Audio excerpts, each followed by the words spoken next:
Rheumatic fever. It's autoimmune disease, and this disease happens after 2 to 4 weeks of infection of Streptococcus A, or it's called Streptococcus. So, rheumatic fever is autoimmune disease that happened after infection of Streptococcus A in throat. How this disease happens? We have something it's called molecular mimicry, and this is when happens when there is cross-sectional between the antigen of Streptococcus and the antigen on our body, such as heart, skin, CNS, neurology, joint. So, our body release antibodies that fight the antigen of Streptococcus. But because the antigen that's found in our body normally, it's mimic the antigen of the Streptococcus, our immune system gets confused and go fight the antigen that found normally in our body, such as antigen on heart, skin, CNS, and joints. We should know that long-term consequences of rheumatic fever without relieving it may lead to rheumatic heart disease.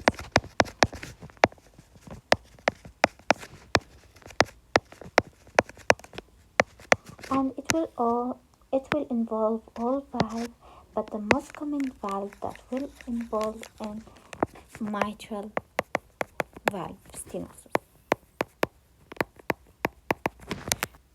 We should note that rheumatic fever is most common in children between age 5 years to 15 years. And because it's autoimmune disease, it's happened in girls more than boys. So how you will diagnose someone who have rheumatic fever, or how you will say that you have a rheumatic fever to a patient? How we diagnose patient for having a positive rheumatic fever? We should have 3 things: evidence of A Streptococcus plus 2 major or 1 major and 2 minor. So, if patient come with you and you want to diagnose it with rheumatic fever, he should have evidence of the group A Streptococcus and plus 2 major or 1 major and 2 minor. Let's go to major criteria. The major criteria involve migratory polyarthritis. What the mean of migratory? Migratory, that means the painful and swelling move from one joint to another joint. But the first joint should be improved. Let's repeat it. Migratory means moving from joint to joint. And that means one joint becomes painful and swollen, then improves, and the inflammation moves to another joint. We should have also another criteria: carditis, pericarditis, myocarditis. Also, we should have a subcutaneous nodules, like in this picture. Subcutaneous nodule, and it's most common on extensor surfaces. Here we have subcutaneous nodules. Erythema marginatum. Erythema marginatum, let's cut this word. Erythema, it means redness. And marginatum, it means the margin. So it's redness with defined margin. So we will have here a redness, margin is redness, and the central is clear, no redness in it. And it's non-itchy, does not cause an itchy. We also have a synonym chorea. It's a jerky, involuntary muscle movement. So let's repeat the major criteria. J, polyarthritis. The heart is for carditis.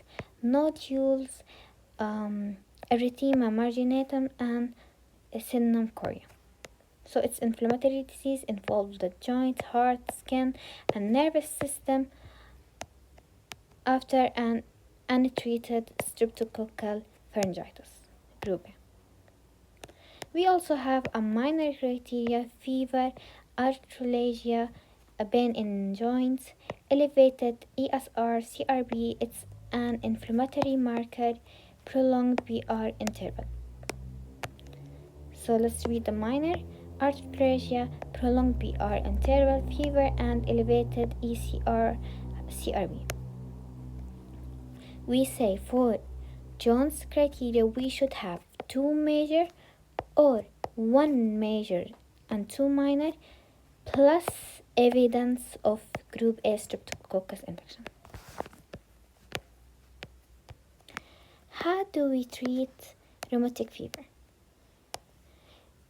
First thing, if you diagnose patient with rheumatic fever, you should give him immediately antibiotic therapy.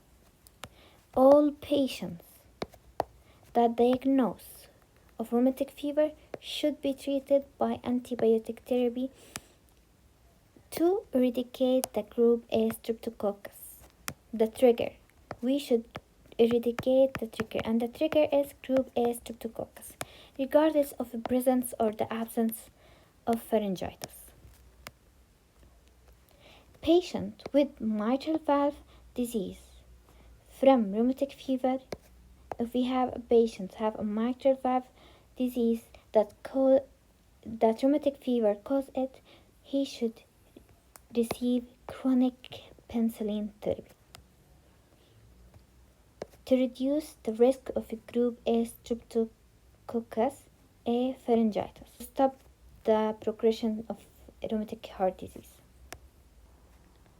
If we need a long-term prophylaxis, we should use benzathine.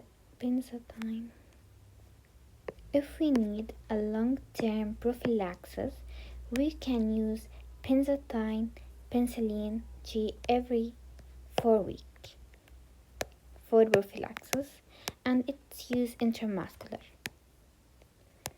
This provides continuous protection by keeping penicillin level high on the blood, so any future strep infection is immediately suppressed.